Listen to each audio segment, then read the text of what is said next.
ఇప్పుడు ఎన్ఆర్ఐ మిత్రులు ఎవరైనా మీకు సహకారంగా ఉంటున్నారా అంటే ఆర్థికంగా కావచ్చు, రాజకీయంగా సలహాలు ఇవ్వడంలో కావచ్చు, తెలంగాణ ప్రాంతానికి చెందిన ఎన్ఆర్ఐలు ఎవరైనా మీకు సహకరిస్తున్నారా? అంటే నా గురించి తెలిసిన వ్యక్తులకు, అంటే నా లక్ష్యాలు కానీ నా ఆలోచనలు కానీ నా స్వభావం గురించి తెలిసిన వ్యక్తులకు, నాకైతే పొగరు లేదు, నాకు అలాంటివి లేవు మీరు చెప్పినట్టయితే, అలాంటి వ్యక్తులందరూ కూడా నాకు కంటిన్యూస్గా కూడా నాకు ఫోన్ల మీద అయితేంది, వాట్సాప్ల మీద అయితేంది, వాళ్ళకి తెలిసిన సమాచారం నాకు అందించి ఇక్కడ ఇలాంటి పరిస్థితి ఉందంట, దాని మీద మీ రియాక్షన్ ఏంది అనే ఒపీనియన్ తెలుసుకునే ప్రయత్నం చేస్తారు. తర్వాత వాళ్ళు ఒక న్యూట్రల్ పార్టీగా నాకు సలహాలు సూచనలు ఇచ్చే ప్రయత్నం చేస్తారు.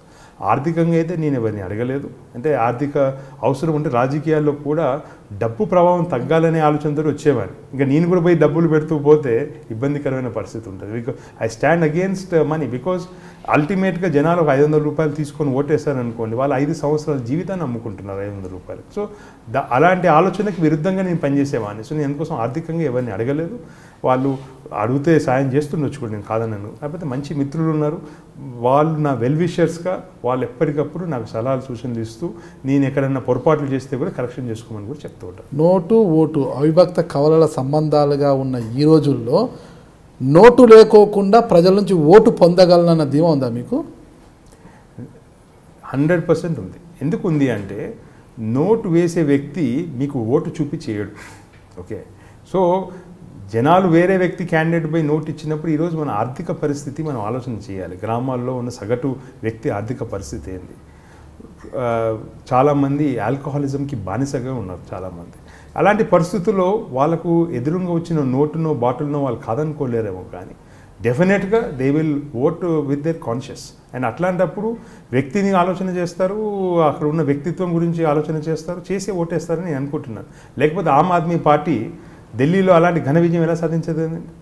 అంటే ఒక రెవల్యూషన్ లాగా తీసుకొచ్చారు. కాకపోతే మన దగ్గర అంత రెవల్యూషన్ లేకపోవచ్చు, కానీ 100% నా గురించి తెలిసిన వ్యక్తులు కావచ్చు, నా మీద నా ఆలోచనలతో అనుగుణంగా పనిచేసే యువకులు కావచ్చు, 100% నాకు ఓటేస్తారని నేను భావిస్తున్నాను. నార్త్ సైడ్ రాజకీయాలకు మన సైడ్ రాజకీయాలకు మీకు పోలిక తెలుసు, అసలు అవగాహన ఉందా? డెఫినెట్గా నార్త్ సైడ్ రాజకీయాలని మన రాజకీయాలతో మనము ముడి పెట్టలేము. ఎందుకంటే అక్కడ రాజకీయాలకి చాలా తేడా ఉంటాయి.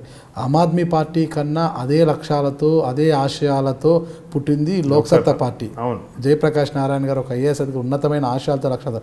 కానీ ఆ పార్టీని ఇక్కడ ప్రజలు ఎవరు కూడా ఆదరించలేదు. 2 అంకెల సంఖ్య కూడా ఆయనకి ఎప్పుడూ ఇవ్వలేదు సీట్లు. అయితే ఆప్కు మాత్రము ఆమ్ ఆద్మీ పార్టీకి మాత్రము ప్రజలు పట్టం కట్టంటే అక్కడ అవినీతి రహిత పాలన అందరూ ఆహ్వానించారు. ఇక్కడ ప్రజలు ఆహ్వానించలేదు. అంటే ఇక్కడ ప్రజల మైండ్ సెట్కి అక్కడ ప్రజల మైండ్ సెట్కి చాలా తేడా ఉంటుంది. అందులో అదంతా కూడా సిటీ కల్చరు. సిటీ కల్చర్ ఉన్నప్పుడు సిటీలో అంతా కూడా ఉన్నత స్థాయి వర్గాల వాళ్ళు ఉంటారు. ఆ వర్గాల వాళ్ళు వాళ్ళ ఆలోచన శక్తి వేరే రకంగా ఉంటుంది. ఇక్కడ గ్రామీణ ప్రాంత తరహా ప్రజలు ఉంటారు. ఆ ప్రజల యొక్క మైండ్ సెట్ వేరే రకంగా ఉంటుంది అన్నమాట. అలాంటప్పుడు మనము అక్కడ ఆప్కి ఇక్కడ మన పార్టీ రాజకీయ పార్టీలకు మనము అంటే కొంత చూడలేము. చూడలేము, కరెక్టే. నేను నాగరాజు గారి మీద ఏకీభవిస్తున్నాను. డెఫినెట్గా రాష్ట్రాన్ని కూడా వ్యత్యాసం ఉంటుంది. కాకపోతే మీరు ఆలోచన చేస్తే ఈ మధ్య సిఆర్ఎస్ సర్వే చేస్తే తెలంగాణలో 74% మంది ఏదో సందర్భంలో వాళ్ళు కరప్షన్ చేస్తేనే వాళ్ళకి సేవలు అందాయని చెప్పి వచ్చింది. అంటే Telangana was number 2, I think AP was number 6 ఎంత ఉంది ఆ సర్వేలో. అయితే అంటే 74% మంది వాళ్ళు కరప్షన్ ఇచ్చి వాళ్ళ సర్వీస్ కోసం, అంటే out of that even 6% had to pay bribe to get a voter ID card.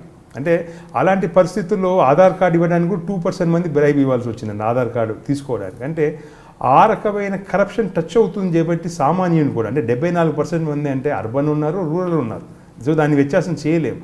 So అందుకోసం అని చెప్పి కరప్షన్ అనేది రోజుకి సామాన్యుని టచ్ చేస్తుంది. ఇంతకుముందు అన్నట్టు ఉన్నత వర్గాలలోనే నేను ఏదైనా ఇల్లు కట్టుకోవాలంటే ఒక ల్యాండ్ పర్మిషన్ కోసం పోవాలంటేనో అక్కడ అప్పుడు కరప్షన్ ఉండేది.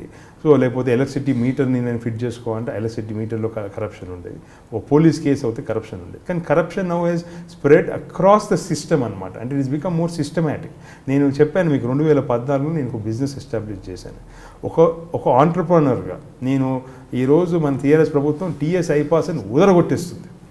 ఒక ఆంటర్ప్రనర్ వస్తే ఏ విధంగా చేస్తారు. నేను టీఎస్ ఐపాస్ ద్వారా లాస్ట్ ఇయర్ నేను అప్లై చేస్తే ఈ రోజు వరకు నాకు పర్మిషన్స్ రాలేదు. అంటే రాజకీయ కారణాలు కాదు.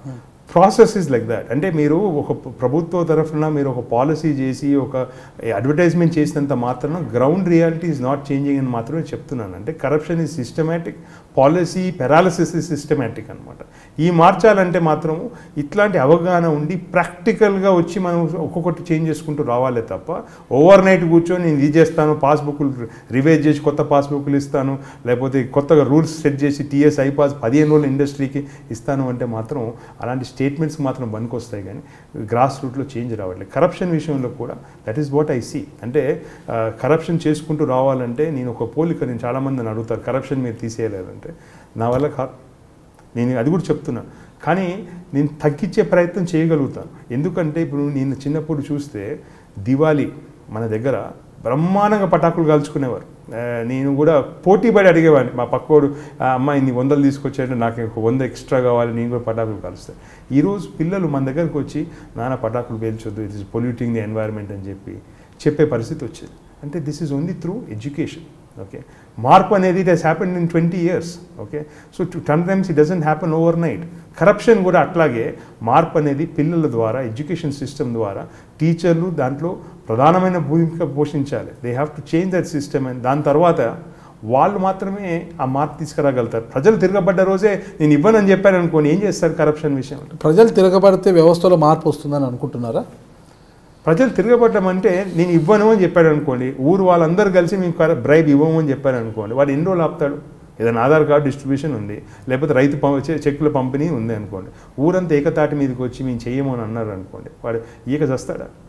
ఒక 2 రోజులు ఆపుతాడు, 4 రోజులు ఆపుతాడు, 1 వీక్ ఆపుతాడు, తర్వాత ఏం చేస్తాడు? అందుకోసమే సంఘటితం కావాలి మనం అందరం కరప్షన్కి వ్యతిరేకంగా. వ్యవస్థలో ప్రతి ఒక్కరు సంఘటితం కావాలి అంటారా? కంపల్సరీ. అంటే నేను ఒక్కరిని కోరుకుంటేనో ముఖ్యమంత్రి సాధ్యం అంటారా? ఎందుకు సాధ్యం కాదు? ఎందుకంటే ప్రతి ఒక్కరిని టచ్ చేస్తుంది. ఇంతకుముందు ఎలా ఉండేదంటే కరప్షన్ నన్ను ఇంపాక్ట్ చేయట్లేదు చేయబట్టి నేను ఎందుకు పట్టించుకోవాలి, అది ధనవంతుడు వాడు కాంట్రాక్టర్ వాడు కమిషన్ ఇచ్చుకొని వాడు పని చేసుకొని పోతాడు అని. కానీ ఇప్పుడు సామాన్యుని కూడా ఇంపాక్ట్ అవుతుంది కాబట్టి వాడు కూడా అర్థం చేసుకోగలుగుతాడు. అంటే ఇంకా 74% టచ్ అయింది, ఇంకా 100% టచ్ అవ్వడానికి ఎంత టైం పడుతుందో నాకు తెలియదు. కానీ డెఫినెట్గా now the number is big enough where people can realize that corruption is touching their lifes. వ్యవస్థలో మార్పులు తీసుకురావడానికి ఒక ఉన్నత విద్యావంతుడైన మీరు ఏమైనా కృషి చేసే అవకాశం ఉందంటారా? నేను డెఫినెట్గా నేను అందుకోసమే అంటున్నాను. అంటే నేను 1 step at a time అనే భావంతో నేను వర్క్ చేస్తాను. నేను మిరాకిల్స్ చేస్తానని ఏది నేను చెప్పట్లేదు. మిరాకిల్స్ తీసుకురావడం కూడా సాధ్యం కాదు. బికాజ్ వీఆర్ ఇన్ ప్రపంచంలోనే బిగ్గెస్ట్ ప్రజాస్వామ్య దేశం అనేది. 120 కోట్ల జనాభా దేశం, రోజు జనాభా పెరుగుతున్న దేశం. 130 కోట్లు అనుకోండి. అంటే అఫీషియల్ లెక్కల ప్రకారం రోజుకి మన లెక్క చేస్తే ఇంకో లెక్క వస్తుంది, ఈ రోజు లెక్క చేస్తే ఇంకోటి ఉంటుంది. కానీ ఇంత పెరుగుతున్న జనాభాలో ఒక కుటుంబంలోనే అందరి ఆలోచన ఒక రకంగా లేనప్పుడు ఇన్ని కోట్ల జనాభాలలో ఆలోచనలు విరుద్ధంగా ఉంటాయి. కానీ అందరూ కనుక ఒక అండర్స్టాండింగ్ తోటి మనం పోగలిగితే డెఫినెట్గా చేంజ్ ఉంటుంది. మీరు జపాన్లో చూడండి, మీరు జపాన్ ఏ రోడ్డుకి వెళ్ళినా, ఏ మారుమూల ప్రాంతానికి పోయినా మీకు డస్ట్ కూడా కనపడదు. వాడు రోడ్డు ఊడ్చేవాడు కూడా పికాసో పెయింటింగ్ వేసేటప్పుడు ఎంత జాగ్రత్తగా ఫీల్ అవుతాడో, రోడ్ ఊడ్చేవాడు కూడా ఆ విధంగా ఫీల్ అవుతాడు. బికాజ్ వాడు రోడ్డు ఊడుస్తున్నాడు అంటే వాడు గర్వంగా ఫీల్ అవుతాడు. నా రోడ్డు పక్క రోడ్డు కంటే శుభ్రంగా ఉండాలని చెప్పి ఫీల్ అవుతారు. మనం ఇక్కడ స్వచ్ఛ భారత్ అని తీసుకొచ్చాం. ఆ రోజు 4 చీపులు పట్టుకుని ఊడ్చారు, రోడ్లు పట్టుకుని ఊడ్చారు. ముఖ్యమంత్రుల నుంచి ప్రధానమంత్రి వరకు అందరూ ఊడ్చారు. ఎటుపోయింది స్వచ్ఛ భారత్ అని అడుగుతున్నాను. టాయిలెట్స్ పెట్టారు, రోడ్ల మీద పెట్టారు, ఎవరైనా వాడుతున్నారా? అసలు వాడే స్టేజ్లో ఉన్నాయా ఈరోజు? మీరు మనం ఆలోచించాల్సింది. నేను ఎన్నోసార్లు గ్రామీణ ప్రాంతాల్లోకి వెళ్తూ ఉంటాను, స్కూల్స్కి వెళ్తూ ఉంటాను. ఆడపిల్లలకు మన దగ్గర టాయిలెట్స్ లేవు, టీచర్లు ఇబ్బందులు పడుతున్నారు, ఎక్కడో చెట్ల చాటుకు పోవాల్సిన పరిస్థితి. We have to talk these things openly. ఎందుకు లేదంటే మనం బాత్రూమ్ కట్టాం, బ్రహ్మాండంగా బాత్రూమ్ కట్టాం, రన్నింగ్ వాటర్ లేదు. రన్నింగ్ వాటర్ అంటే మనం ట్యాంక్ నింపుకోవాలంటే కరెంట్ కావాలి. ఈరోజు schools 99% of schools don't have electricity. ఎందుకంటే గవర్నమెంట్ ఏం డిసైడ్ చేసిందంటే జీతాలు టీచర్లకు ఫిక్స్డ్ శాలరీస్ అయితే మనం ఇవ్వగలుగుతాము. ఈ ఎలక్ట్రిసిటీ అనేది వేరియబుల్ ఛార్జెస్, వేరియబుల్ ఇస్తే అందులో కరప్షన్ అవుతుంది కాబట్టి అసలు ఎలక్ట్రిసిటీ అనే కనెక్షన్ తీసుకోకపోవడం బెటరు. స్కూల్ డే టైంలో వర్క్ అవుతుంది కాబట్టి మనకు కరెంట్ ఎందుకు అని చెప్పి గవర్నమెంట్ ఎక్కడ కరెంటే తీసుకోలేదు. కరెంట్ తీసుకున్నప్పుడు మనం రన్నింగ్ వాటర్ ఇవ్వలేనప్పుడు స్కూల్లో బాత్రూమ్స్ ఏ విధంగా కట్టియగలుగుతాం? ఇప్పుడు ఆడపిల్లలు డ్రాప్ అవుట్ అవుతున్నారు, మనం ఫీల్ అవుతున్నాం. ఎందుకు డ్రాప్ అవుట్ అవుతారు? 100% అవుతారు, ఇబ్బందులు పడతారు.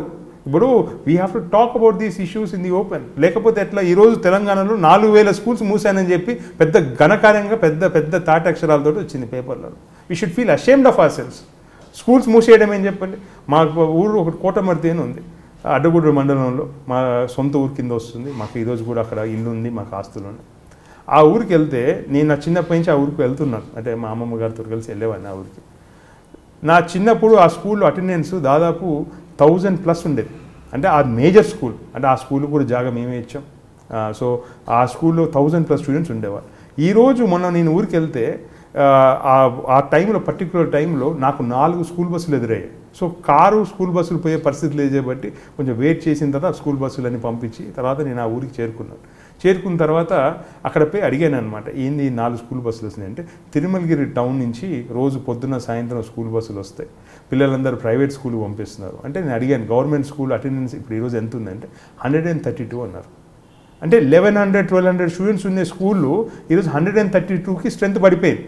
మళ్ళీ 4 ప్రైవేట్ స్కూల్స్ బస్సెస్ నాకే ఎదురుపడ్డాయి. అంటే సేమ్ టైంలో వస్తున్నాయి, పిల్లల్ని ఎక్కించుకొని పోతున్నారు.